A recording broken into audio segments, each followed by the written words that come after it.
Սիրելի իմ ժողովուրդ, հաճախ է ձեզ անհանգստացնում ատամների գույնը,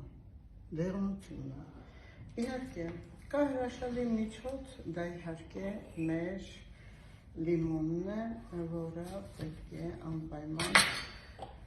անպայման լցնել բաժակի մեջ,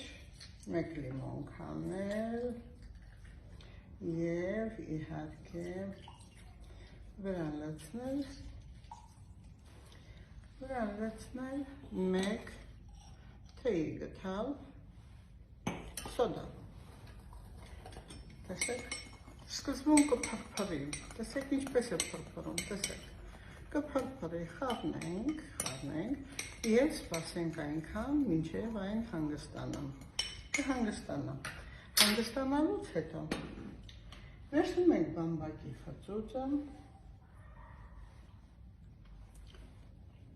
թռչում այս հյութի այս մեր բաղադրության մեջ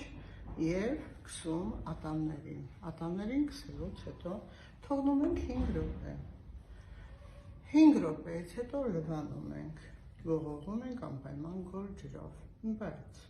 20 րոպե հետո անպայման պետք է խոզանակով լվանանք։ Իհարկե, այս բաղադրությունը չի կարելի անել հաճախակի,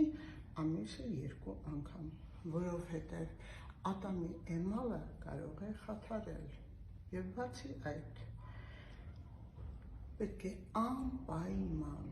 այս բաղադրությունը անելուց հետո ատամները շատ լավ լվանալ, որպեսզի սոդայի և լիմոնի այդ բաղադրությունը չմնա ատամների վրա։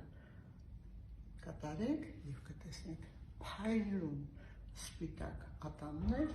2-3 անգամ անելուց հետո։ Սիրում եմ ձեզ։